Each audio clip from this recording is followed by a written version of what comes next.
Title देखते हैं। अब यहाँ पे हर ड्रामा जो हम पढ़ते हैं तो बेटा उसका टाइटल जो होता है एक्चुअली वो according to the situation, according to the context, उसके हिसाब से होता है।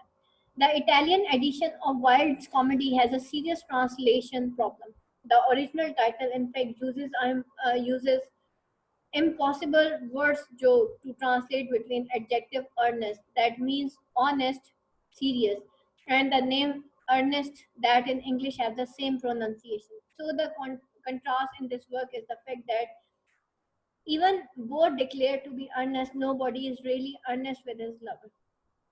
ठीक है, अब यहाँ पे जो है अर्नेस्ट का जो मतलब होता है वो होता है बहुत ज्यादा सीरियस, ऑनेस्ट, मतलब अच्छे मीनिंग्स में आता है। जो सीरियस होता है, ऑनेस्ट होता है, अपनी जो उसकी काम होते हैं उसके हिसाब से जो है वो अर्नेस्ट होता है, बहुत अच्छा होता है।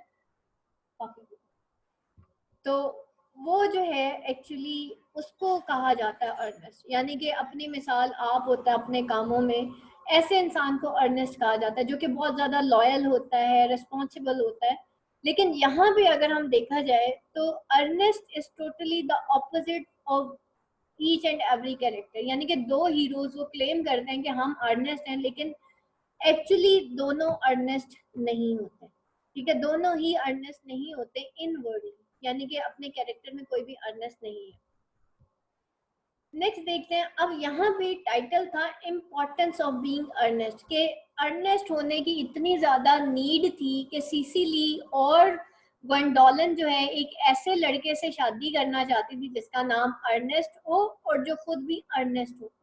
और दोनों लड़के जो हैं अपना नाम इसलिए अर्नेस्ट रखना चाहते थे क्योंकि वो उन लड़की से, उस लड़की से शादी करना चाहते थे जो कि अर्नेस्ट से शादी करना चाहती है। तो अपनी बिलव्ड की ख्वाहिश को पूरा करने के लिए दोनों जो हीरोज होते हैं वो रीक्रिश्चियन होने के लिए तैयार हो जाते हैं कि हम अपना नाम बदल के अपना दोनों ही नाम अर्नेस्ट रख लें। फिर तीसरी चीज, शहर गांव की लाइफ से या अपनी लाइफ फुल ऑफ रिस्पॉन्सिबिलिटी से भागने के लिए वो क्या करते हैं, अपना नाम अर्नेस्ट रख लेते हैं। एक गांव जाता है तो वो अपना नाम अर्नेस्ट रख लेता है, दूसरा शहर जाता है तो अपना नाम अर्नेस्ट रखता है। और अर्नेस्ट जैक का वो भाई होता है जो कि भाई होता नहीं है, लेकिन जैक अपनी जब लाइफ से थक जाता है, उस लाइफ फुल ऑफ रिस्पॉन्सिबिलिटी से थक जाता है, तो वो शहर किस लिए जाता है, वो ये बहाना करके जाता है कि भाई देखो मेरा वहाँ पे एक भाई रहता है जो कि बहुत बिग है तो मैं उसको देखने जाता हूँ। तो ये सारी चीजें इम्पोर्टेंस ऑफ बिग अर्नेस्ट नाम को शो करती हैं। John Jack Worthing in love with Gwendolen, bachelor था, adopted when very young at Thomas Cardew. John Worthing यानी कि जैक वर्दिंग जो था वो जो था ग्वेंडोलन से मोहब्बत करता था, कंवारा था और उसको अडॉप्ट किया था जब वो बहुत छोटा था थॉमस कॉर्डियो ने। ठीक है, ये सिसिली का दादा था। Algernon Algy Moncrieff, first cousin of Gwendolen, bachelor, nephew of Lady Bracknell. ये ग्वेंडोलन का फर्स्ट कजन था, ब्रैकनल का जो है भांजा था। Lady Bracknell Augusta Fairfax, mother of Gwendolen, very controlling of her daughter, बहुत ज्यादा डोमिनेटिंग पर्सनैलिटी दिखाई गई है। Hon Gwendolen Fairfax, daughter of Lady Bracknell. ठीक है, एक जो है ग्वेंडोलन फेयरफैक्स भी थी जो कि डॉटर थी लेडी ब्रैकनल की, जो कि एंगेज हो जाती है जैक वर्थिंग के साथ। Cecily Cardew, granddaughter of Thomas Cardew and ward of Jack Worthing. Jack Worthing की वार्ड थी, यानी कि जैक वर्थिंग को इसकी जिम्मेदारी सौंपी गई थी। Lives at Jack's country house in Hertfordshire, और ये कहाँ पे रहती थी, जैक के कंट्री हाउस में रहती थी, गांव में रहा करती थी जो कि हर्टफोर्डशायर में था। मिस लेटिथिया प्रिज्म, ठीक है, मिस प्रिज्म जो थी वो सिसिली की गवर्नेंस थी। थीम्स इसके अंदर देख लेते हैं। Morals and morality, much of the Importance of Being Earnest comedy stems from the ways various character flaunt and the moral structures of the day without ever behaving beyond the pale of acceptable society. ठीक है, इसके अंदर सबसे ज्यादा importance of Being Ernest में की जो comedy है वो उन वेरियस कैरेक्टर्स से स्टेम करती है, जो कि फ्लॉन्ट करते हैं moral strictures of the day, उस वक्त के मॉरल स्ट्रिक्चर्स को, without ever behaving beyond the pale of acceptable society. The use of the social lie in pervasive, sometimes carried to great lengths as well. Algernon goes Bunburying, or Jack invents his rakish brother Ernest so that he may accept to the city. Love and passion देखते हैं. One of the wild satiric target is romantic and sentimental love, which he ridicules by having the women fall in love with a man because of his name rather than more personal attributes. अब एक जो one of the wild satiric target था, वो romantic और sentimental love था, जो कि वो रिडिक्यूल करता है by having the women fall in love with a man, जो कि ऑस्कर वाइल्ड जो है वो एक्चुअली इस सेंटिमेंटल और रोमांटिक लव को बहुत ज्यादा सटायर करता है, उसको टारगेट करता है, जो कि वो रिडिक्यूल करता है by having the women fall in love with a man, कि एक औरत जो है जब एक मर्द की मोहब्बत में गिरफ्तार हो जाती है because of his name rather than more than personal attributes, उसके नाम की वजह से रादर देन उसके पर्सनल एट्रीब्यूट. आज भी देखें, हम जब शादी के लिए किसी भी लड़का या लड़की की सिलेक्शन करते हैं तो सबसे पहले क्या चीज देखी जाती है? स्टेटस देखा जाता है, उसके पर्सनल एट्रीब्यूट्स नहीं देखे जाते. ठीक है, तो दैट इज द थिंग कि उसके नाम को ज्यादा देखा गया रादर देन उसके पर्सनल एट्रीब्यूट्स पे नहीं. तो अब क्या होता है ट्रेडिशनली,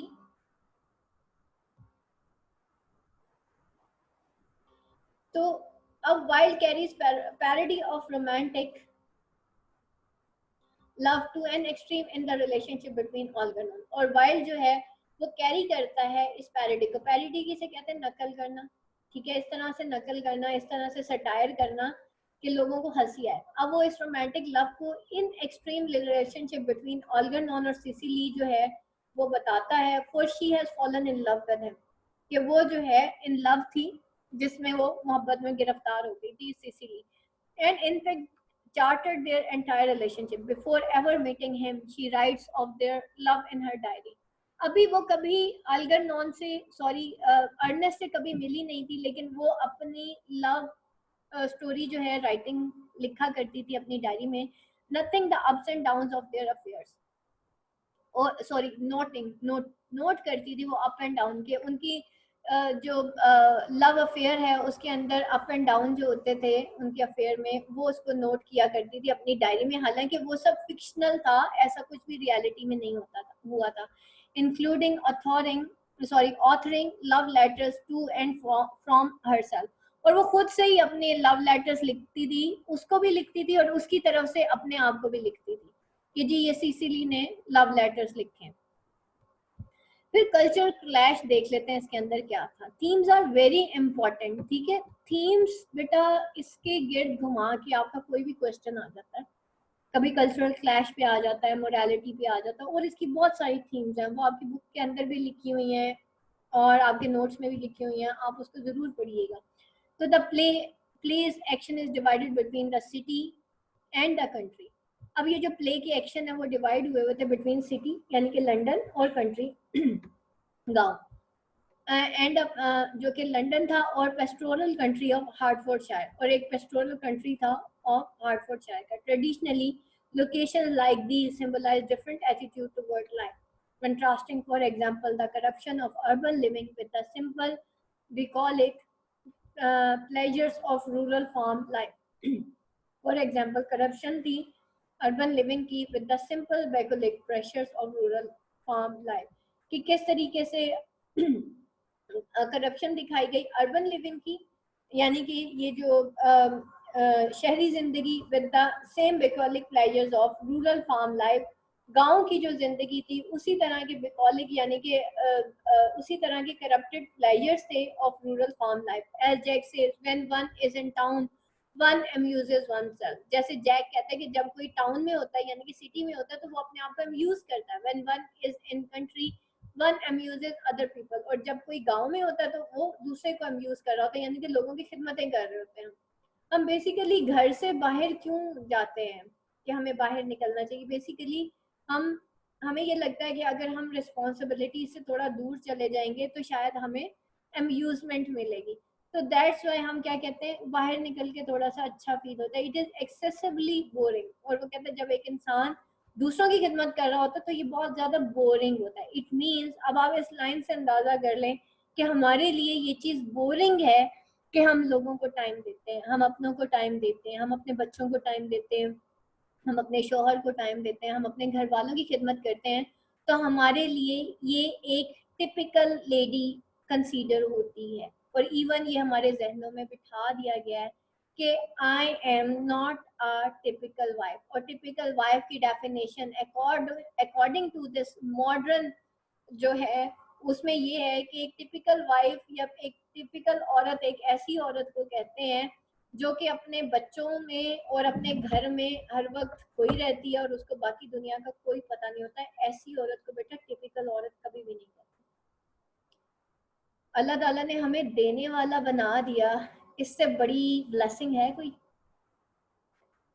ठीक है, एक उस्ताद जो है अपनी जो पर्सनैलिटी है उसको निगेट करके स्टूडेंट्स को पढ़ाता है। आपको पता, मैं रात 3-4 बजे तक जागती रही, मेरा थोड़ा सर्वाइकल का इशू हुआ था, और अगेन सुबह 6 बजे की उठी हूँ, यानी कि मैं सिर्फ 3 घंटे रात को सोई। अगर इस वक्त मेरी अपनी ज़ात मेरे आगे होती ना तो बेटा मैं इस वक्त आपको पढ़ा नहीं सकती। तो अल्लाह का शुक्र है, अल्लाह ने हमें देने वाला बनाया। और आपको बिल्कुल भी नहीं लग रहा होगा कि मेरी कोई नींद पूरी नहीं हुई या मैम का लेक्चर आज बोरिंग है या मैम बीमार लग रही है। No, the way we extinguish our personality, the more output we will gain। ठीक है, अल्लाह का शुक्र है, अल्लाह ने हमें देने वाला बना दिया। अल्लाह का शुक्र है हम घर में रह के अपने बच्चों की खिदमत कर रहे हैं, औरों की खिदमत नहीं कर रहे। ठीक है, गैरों की नहीं कर रहे, अपने बच्चों की कर रहे हैं ना, अपने घर वालों की कर रहे हैं ना, अपने बच्चों को हम खुद पढ़ा रहे हैं। अल्लाह का शुक्र है। ठीक है, इससे बड़ा और शुक्र क्या होगा कि अल्लाह ने हमें देने वाला बना दिया। बेटा घर के खाने बनाने से, घर में बच्चों की परवरिश करने से, घर में रह के काम करने से, घर का झाड़ू पोछा करने से कोई भी औरत कभी टिपिकल नहीं होती। ये चीज़ जहन में याद रखिएगा। बल्कि हदीस में तो आता है कि जब औरत अपने घर में जो है घर की सफाई करती है, झाड़ू लगाती है, तो उसको उतना सवाब मिलता है जितना खाना काबा में झाड़ू लगाने का मिलता है। तो औरत के लिए तो बेहतरीन ये है कि वो घर में रह के अपने बच्चों की परवरिश करे। और हम उस रिस्पॉन्सिबिलिटी को छोड़ के क्या करते हैं, हमें आउटर लाइफ चाहिए, बिकॉज हमें वो जो चार दीवारी है ना वो चुभ रही होती है। दैट्स वाई कभी हम एजुकेशन का सहारा लेते हैं, कभी हम डिग्री का सहारा लेते हैं, कभी हम जॉब का सहारा लेते हैं कि ये घर की जिंदगी, ये टिपिकल लाइफ से तो हम निकले। कितना हम इस ब्लेसिंग को हेट्रेड की आंखों से देखते हैं। हमारी माएँ टिपिकल थी, हमारी दादियाँ टिपिकल थी, हमारी नानियाँ टिपिकल थी, हमारे जैसे बच्चे पैदा कर दिए? नहीं, they were the great ladies, those were the great ladies जिन्होंने हमारे जैसे बच्चे पैदा किए। We should be proud of those typical ladies. आज अक्सर अभी देखिए वीमेन डे के ऊपर हम लोग ऐसी खवातीन को प्रमोट करते हैं जो अपने घरों को छोड़ के, अपने बच्चों को छोड़ के, अपने बच्चों को डे केयर में छोड़ के आज़ादी नुस्वा के फेमिनिज्म के बलबोते पे हमारे सामने आ जाती है। आती है कि नहीं आती? मेरा ख्याल है, जो मेरा ज़ाती ख्याल है, हमें उन लेडीज़ को विमेन डे पे प्रमोट करना चाहिए जो किसी शहीद की वालिदा है, जो किसी अजीम इंसान की वालिदा है, कायदे आज़म की वालिदा है, अल्लामा इकबाल की वालिदा है, कि उन्होंने अपने बच्चों की कैसे परवरिश की। आज भी कोई ऐसी पर्सनैलिटी, कासिम अली शाह की वालिदा को उठा लो, उनके पेरेंट्स को उठा लो, तो ऐसे लोगों की माओ को उठाना चाहिए जिनके बच्चों ने कोई हॉलमार्क क्रिएट किया हुआ दुनिया में, ताकि माओ को उनकी रिस्पॉन्सिबिलिटी का एहसास हो। किसी विडो ने अपने यतीम बच्चों को पाला हो और उनको अफसर बनाया हो, उन माओ को लाना चाहिए विमेन डे के ऊपर सामने। हम उन औरतों को लेके आते हैं जो फहाशी और उरियानी में अपनी मिसाल आप है, तो हमारी सोसाइटी बेटा किधर जाती है?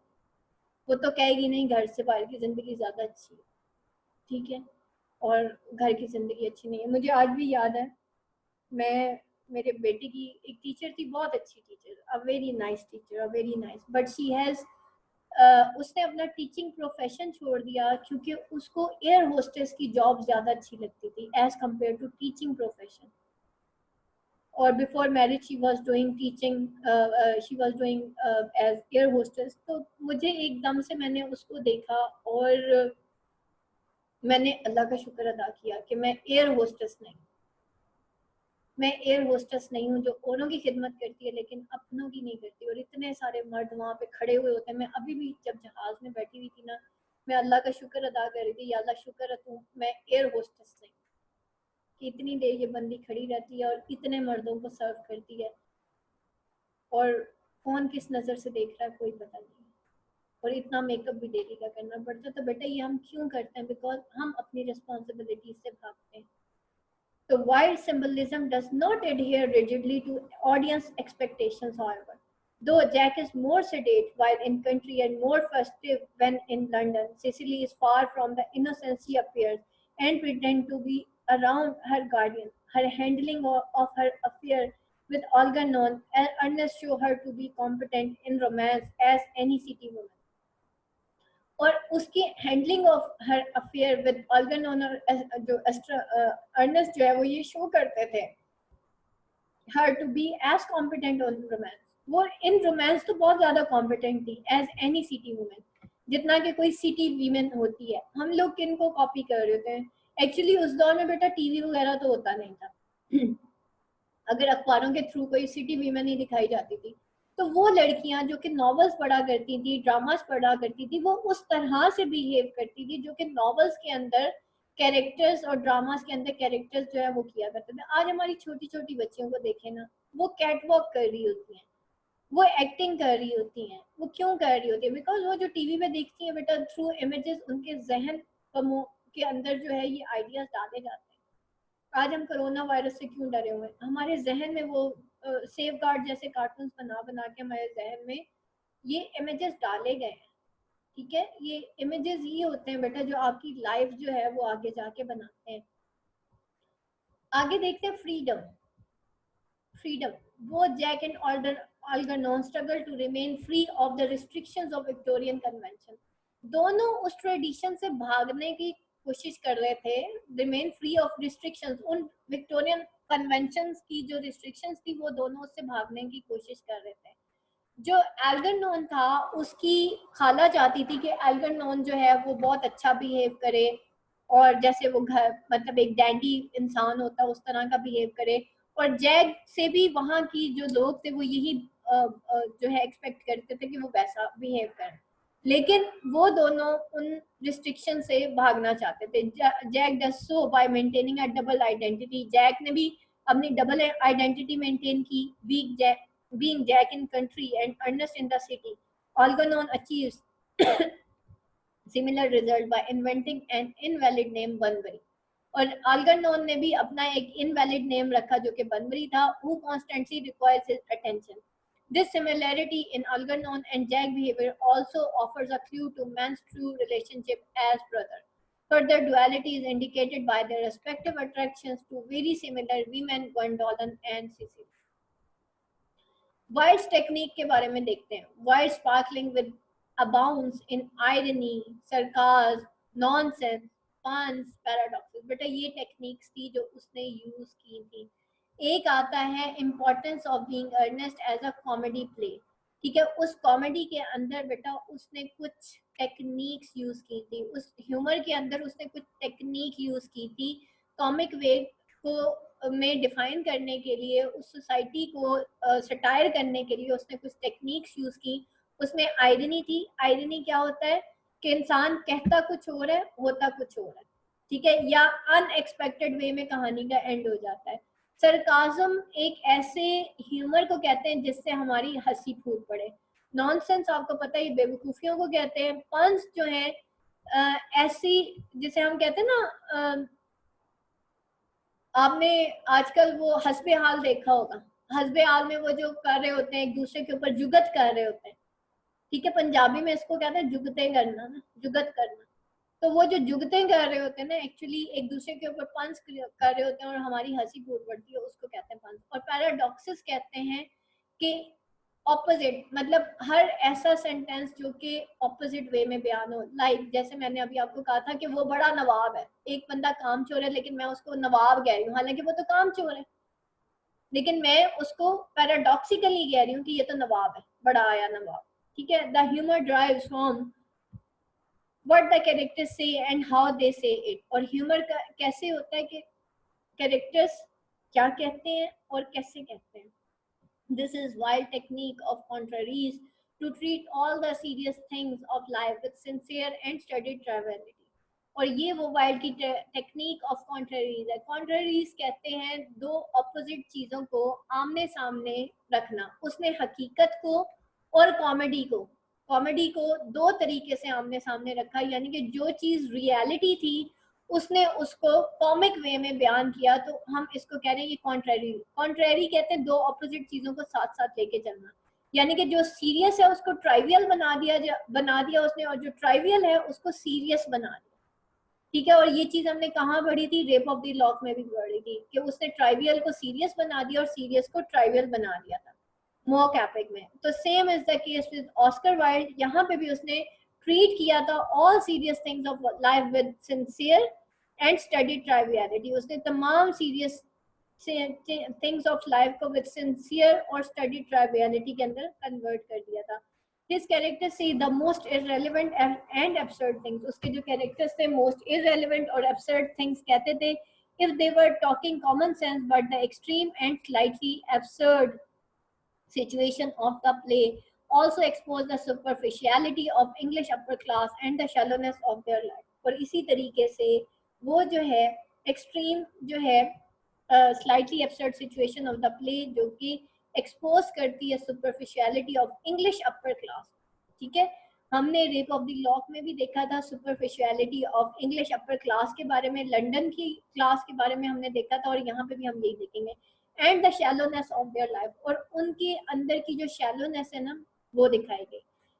अच्छा बेटा, अब आ जाए जरा what is the shallowness of life and what is the nature and how we behave inside that. Why Oscar Wilde and इतने सारे जो राइटर्स थे उन्होंने ऐसा क्यों लिखा। द रीजन, हम अपनी बेटर रिस्पॉन्सिबिलिटीज से और हम अपनी नेचर से भागते हैं। आप कभी छोटी बच्ची को देखें, आपके घर में अगर बेटा और बेटी दोनों हैं, या आप किसी और के घर में चले जाए, उनका बेटा और बेटी को कभी ऑब्जर्व कीजिएगा। जो छोटे बच्चे होते हैं जो 3-4 ईयर्स के होते हैं, मैं उनकी बात करूँ। जो लड़का होगा ना वो हर वक्त ताजर बना रहेगा, मैं ये बेच रहा हूँ, मैंने इतने की ये चीज बेची, ये किया, यूं, यानी कि वो बॉल्स के साथ खेलेगा, वो ऐसी एक्टिविटीज करेगा, ऐसी चीजें, ऐसी गेम्स करेगा जिसमें एनर्जी सर्व होती है, ठीक है, क्योंकि अल्लाह ने उसको ऐसा बनाया। दूसरी तरफ अगर हम अपनी बेटी को देखें, आप उसे देखें, वो आराम से बैठ के गुड़ियों से खेलेगी, वो उसको फीडर बना के देगी, उसके कपड़े चेंज करेगी। इट मीन्स के that is the nature of a women. और वो उसमें बड़ी खुश होती है, वो बच्ची जो होती है वो उसमें बड़ी खुश होती है कि उसके पास इतनी सारी डॉल्स होती है। मेरी बेटी के पास एक डॉल आती है, वो कहती है नहीं मम्मा अब एक और भी लेंगे, यानी कि इतनी सारी डॉल्स आ गई अब उसके पास। अब उसने उन सारों का ख्याल भी रखना है, उनको नहलाना भी है, उनको जो है सुलाना भी है, उनको गोद में भी बिठाना है। इट मीन्स के that is the nature of a women, कि उसके अंदर अल्लाह ने बाय नेचुरल रख दिया कि उसने बच्चे पालने हैं, उसने घर का खाना बनाना है। वो खिलौने लेके आएगी, वो घर का खाना बना रही होगी, वो डॉक्टर बनी हुई होती है, या वो मामा को खाना दे रही होती है, या जो भी सो। तो ये चीज जस्ट लाइक कि जो अल्लाह ताला ने उसको बनाया, ये उसकी नेचर है। और देखें बेटा, एक चीज हम कहते हैं ना कि हम पैसा कमा के खुश रह लेंगे, हम स्टडी करके खुश रह लेंगे, या जो देखिए एक होती है एजुकेशन, इल्म। इंसान को इल्म की बिना पे जो है फजीलत दी गई, ठीक है, नहीं तो otherwise we are just animals, homo sapiens है ना। तो हमें अकल की बिना पे, इल्म की बिना पे फजीलत दी गई, इल्म की वजह से। लेकिन इल्म भी बेटा वो जो शऊरी इल्म होता है, जानवरों वाला इल्म नहीं। इल्म तो जानवर को पता, मैंने अपने बच्चे को कैसे पालना। इंसान को अल्लाह ताला ने शऊरी इल्म दिया है। शऊर, इल्म हो और शऊर ना हो तो बेटा we are just like animals, ठीक है। और इल्म के साथ अगर शऊर हो और शऊरी जिंदगी गुजारें और नेचर में जिंदगी गुजारें तो बेटा आप खुश रहेंगे। औरत जब जॉब करती है ना तो वो क्यों फ्रस्ट्रेट होती है, द रीजन इज दैट सबसे पहले उसका बच्चा इग्नोर होता है, वो बर्दाश्त नहीं कर पा रही होती। कहने को वो स्टेटस के पीछे भी भाग रही होती है, वो कहती है भाई मेरे तो खर्चे पूरे नहीं होते, मेरे मियाँ की तनख्वाह बड़ी कम है, मैंने अपने मियाँ के साथ मिलकर गुजारा करना है।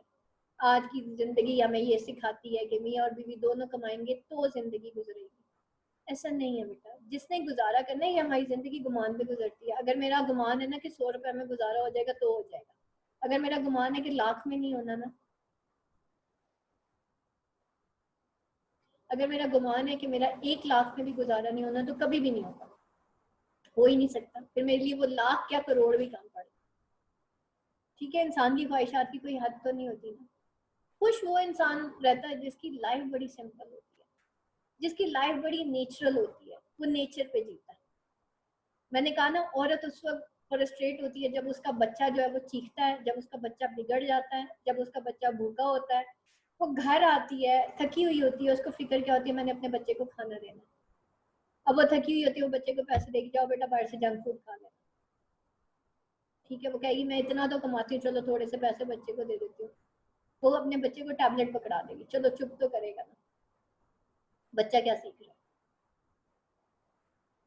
और उस माँ के बच्चे कितने, कम से कम 2, ज्यादा से ज्यादा 3 4 5, ठीक है, मैक्सिमम आजकल जो दौर चल रहा है। एक माँ की वजह से 5 बच्चे स्पॉइल हो गए। हजम होती है बात?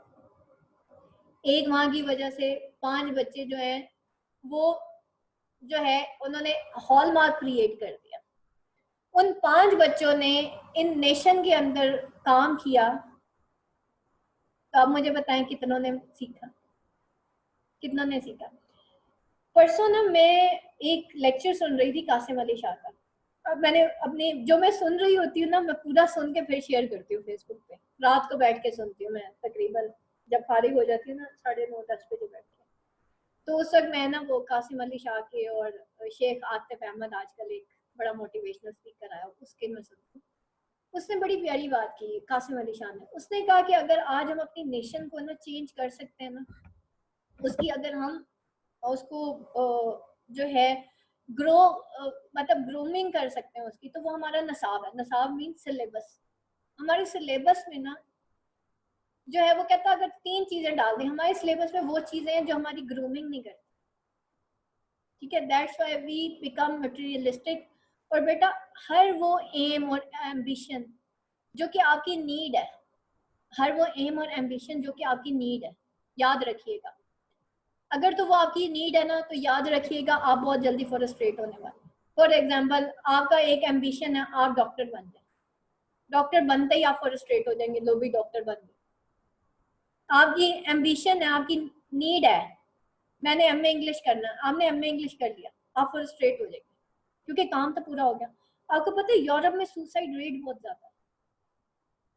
द रीजन इज दैट वो सब कुछ बहुत कम उम्र में पा लेते हैं, वो कमाना भी शुरू कर देते हैं, पैसा भी आ गया, इल्म भी आ गया, उनकी नीड्स पूरी हो गई, एंड में जाके वो सुसाइड कर देते हैं। फ्रस्ट्रेट हो जाते हैं लाइफ से कि अब सब कुछ तो मिल गया, अब और क्या। तो जब सब कुछ मिल जाता है ना बेटा, तो हम फ्रस्ट्रेट हो जाते हैं लाइफ से। अपने एम्स ऐसे बना लें जो कभी खत्म ना हो, जो हमारी नीड्स ना हो। समझ आ रही बात? जो हमारी नीड ना हो, वो एम बनाए। तो उसने कहा, कासिम अली शाह ने, कि जो आपका बच्चा है ना, उसको 3 चीजें पढ़ाए। नंबर 1, सीरत। अपने नसाब में सीरत सीरत ऐड करना है। अगर आपका बच्चा सीरत को फॉलो करता है ना, वो एक अजीम इंसान बनेगा, क्योंकि नबी पाक सल्लल्लाहु अलैहि वसल्लम से बेहतरीन लीडर कोई नहीं था, आपसे बेहतरीन उस्ताद कोई नहीं था, आपसे बेहतरीन शोहर कोई नहीं था। रोल मॉडल बन जाएंगे ना हमारी लाइफ के अंदर। और हम आइडियल्स, एक्चुअली हम अपनी लाइफ वैसी गुजारते हैं जैसे हमारे आइडियल्स होते हैं। ठीक है, हमारी जिंदगी वैसे गुजरती है जैसे हमारे आइडियल्स होते हैं। फॉर एग्जाम्पल, मैं टीवी पे एक मॉडल देख रही हूँ और मैं उसको अपना आइडियल बना लूंगी, मेरा हुलिया भी वैसा हो जाएगा।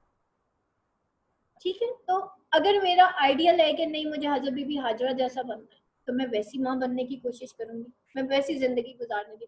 मेरा आइडियल है एक ऐसी औरत जो कि जॉब करती है, अपने बच्चों को छोड़ के उसने बाहर जॉब की हुई है, मैं वैसी बन जाऊंगी। क्यों? क्योंकि मुझे ये चीज नजर नहीं आ रही कि उसके बच्चे सेक्रीफाइस कर रहे हैं, उसके बच्चे बिगड़ रहे हैं। देखिए बेटा, अगर किसी इंसान को आपने जानना है ना, आप उसकी औलाद देख लें। ये जो है डॉक्टर इसरार अहमद ने कहा कि अगर किसी इंसान को जानना है ना, उसकी औलाद को देख लें। अगर उसकी औलाद बिगड़ी हुई है और वो इंसान आपको लगता है कि वो नेक है, तो समझ लें कि नेक होने के दावे करता है, ये असल में नेक नहीं है, क्योंकि नेकी घर से स्टार्ट होती है। उसकी माँ, उसका बाप जो घर में कर रहा है, बच्चा वही करेगा, स्पेशली माँ, स्पेशली माँ। और उसके बाद अगर तो वो आपको देखने में इंसान बुरा लगता है लेकिन उसके बच्चे नेक है, तो समझ लें ये इंसान नेक है। ठीक है, इस इंसान ने अपने बच्चों को टाइम दिया। यहाँ से अंदाजा लगाते हैं इंसानों का, इंसान के स्टेटस से, इन चीजों से लगाया जाता है इसका। तो दैट इज द थिंग। उसने कहा कि 3 चीजें आप अपने नसाब में ऐड करें। नंबर 1 सीरत, ठीक है। नंबर 2 इकबालियात। हमने अल्लामा इकबाल की जो इकबालियात है उसको अपने सिलेबस में से निकाल दिया। यहाँ तक कि आप ये देखें कि वो जो सिलेबस है ना इकबालियात टिल मास्टर्स, वो बना हुआ है, वो एक बंदे ने पाकिस्तान के बनाया हुआ है, आज से कोई 20 साल पहले का बना हुआ है, लेकिन उसको हमारे निसाब में ऐड नहीं किया गया। नंबर 3 हमारे जो लोकल हीरोज है, अब्दुल सत्तार ईदी। आप देखें बाहर के मुल्कों में जाए ना, आप इंडिया को ही देख ले, वो एक क्रिकेटर को जो लोकल हीरो होता है उसको जो है, वो मेरा बेटा मुझे बता रहा था, मामा इन्होंने धोनी पे भी एक मूवी बना दी। लोकल हीरो है ना भाई उनका, उन्होंने धोनी के ऊपर वो बना दी, मूवी बना दी। उन्होंने तारे जमीन पर लिखा, एक टीचर की ने एक बच्चे के ऊपर एक होमवर्क किया और उसने उसके ऊपर एक पूरा मूवी क्रिएट कर दी, and the biggest hit movie Taare Zameen पर।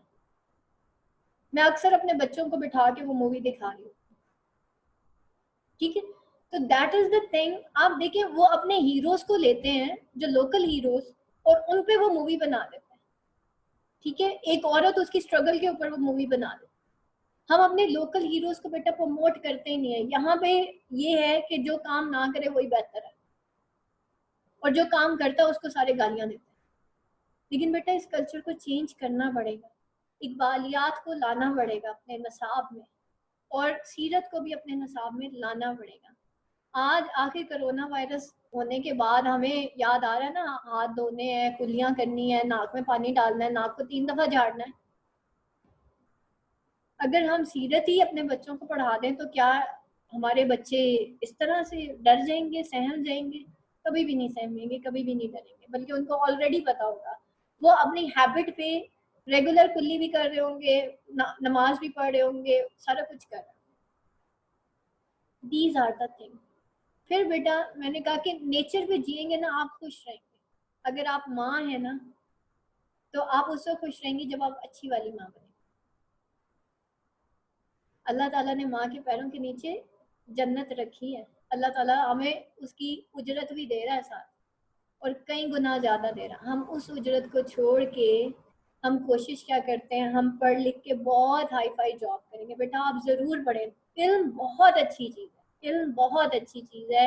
इल्म से बेहतर कोई चीज़ नहीं है। इल्म मोमिन की गुमशुदा मेराज है, लेकिन बेटा इसको मटीरियलाइज मत कीजिए, खुदा के वास्ते इसको मटीरियलाइज मत। रही बात मेरी, तो शायद आपको लगता होगा कि ऑनलाइन, मेरे पुराने स्टूडेंट्स हैं उनको पता है मैं बिल्कुल भी इस हक में नहीं थी कि मैं ऑनलाइन क्लासेस इस तरीके से, ये मुझसे मतलब एक अल्लाह ने खुद से करवा लिया, मेरी ऐसी कोई इंटेंशन नहीं थी। तो मैंने अपने, अभी भी मैं जब उम्रे पे गई थी ना, और अल्हम्दुलिल्लाह मेरी हज की एप्लीकेशन भी अप्रूव हो गई है। अगर कोरोना वायरस का खतरा ना रहा तो इंशाल्लाह इस साल मैं हज भी करने जाऊंगी। लास्ट ईयर मैं अपने उस्ताद के पास, जिन्होंने मेरी इतनी ज़्यादा ग्रूमिंग की, उन्होंने ही इकबालियात पढ़ाई थी मुझे। वो हमें घर में ट्यूशन पढ़ाने आते थे, और जिस पैटर्न पे बेटा मैं आपको पढ़ाती हूँ, इस पैटर्न पे मेरे उस्ताद कभी मुझे पढ़ाया करते थे। मैं कल अपने बेटों को बता रही थी, मैंने कहा बेटा देखो, मेरे उस्ताद ने हम 4 बहन भाइयों पे मेहनत की, आज उन्हीं की एक स्टूडेंट जो है उससे पूरी नेशन फायदा उठा रही है। बट और मैंने अपने बच्चों के सामने ये रखा, मैंने कहा बेटा आपने भी देने वाला बनना है, अल्लाह ताला आपको बहुत देगा। अल्लाह ताला डिग्री की वजह से नहीं देता बेटा, अल्लाह ताला देने वालों को देता है। क्योंकि जब आप देने वाले बन जाते हैं ना, चाहे आप इल्म दे रहे हैं, देखिए मेरी 2nd ईयर में शादी हुई थी ना, मैं गरीब बच्चियों को घर में बिठा बिठा के पढ़ाया करती, मेरे पास इल्म था सिर्फ उस वक्त, थोड़ा सा टाइम था, ऑल दो बच्चे उस वक्त छोटे थे, मुश्किल हो जाता था मेरे लिए पढ़ाना। लेकिन जब मैंने उनको इल्म दिया, अल्लाह ने मेरा इल्म वैसे ही पूरा कर दिया।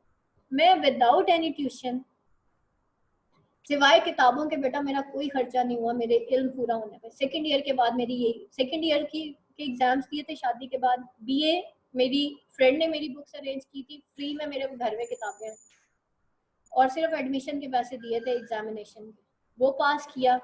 मास्टर्स किया इंग्लिश लिटरेचर में without any tuition, without any guidance. मैंने लोगों को इल्म दिया, अल्लाह ने मुझे दे दिया। ठीक हो गया। मैंने लोगों को वक्त दिया, अल्लाह ने मेरे वक्त में बरकत डाल दी। मैंने लोगों के बच्चों को टाइम दिया, अल्लाह ने मेरे बच्चे सुलझा दिए।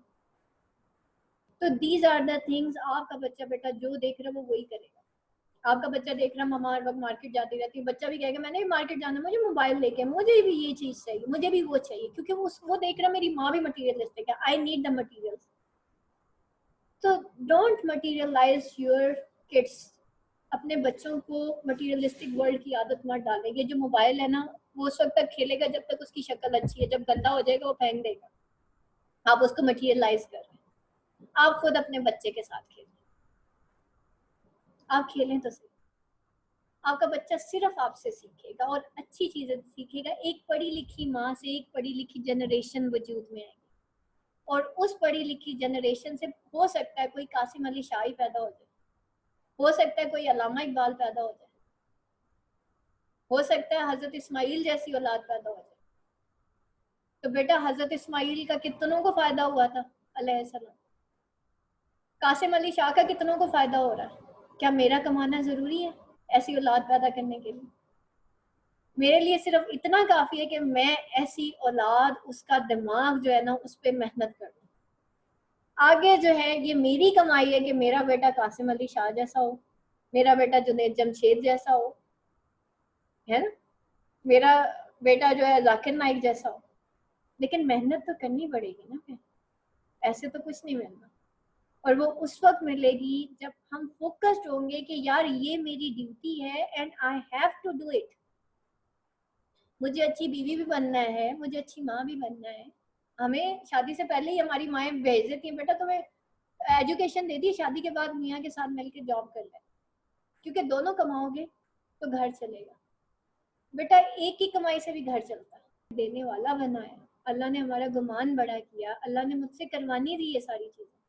अल्लाह ने मुझे कितना दिया, उस वक्त हाथ तंग था, अभी अल्हम्दुलिल्लाह। लेकिन ये भी अल्लाह ने दिया, मैंने अल्लाह से वाकई नहीं मांगा था। मुझे मेरे लिए उतना काफ़ी था जो मेरे हस्बैंड का था, मैं उसमें बहुत खुश थी। लेकिन जब आप नेमतों का शुक्र करते हैं अल्लाह ताला आपको बहुत ज़्यादा दे देता है, जो संभाले नहीं संभलते। बेटा अल्लाह बड़ा देने वाला है, तो देने वाले बन जाए, अल्लाह आपको बहुत देगा। औलाद को जितना ज़्यादा ग्रूम कर सकते हैं आप करें। जिनके बच्चे थोड़े बड़े भी हो गए ना, उनके साथ भी टाइम स्पेंड करें, छोड़ दें बाकी सारी एक्टिविटीज को। गिव योर टाइम, खुद लर्न करें, अपने बच्चों को सिखाएं। देखें आपका बच्चा जब अच्छा बच्चा होगा ना, आपको वैसी सुकून मिल जाना। बाकी दौलत हो ना हो वो एक अलग चीज, ठीक है। आखिर दावाना अल्हम्दुलिल्लाहि रब्बिल आलमीन, सुब्हान रब्बिका रब्बिल इज्जति अम्मा यसिफून व सलामुन अलल मुरसलीन वल्हम्दुलिल्लाहि रब्बिल आलमीन। अस्सलामु अलैकुम व रहमतुल्लाहि व बरकातहू।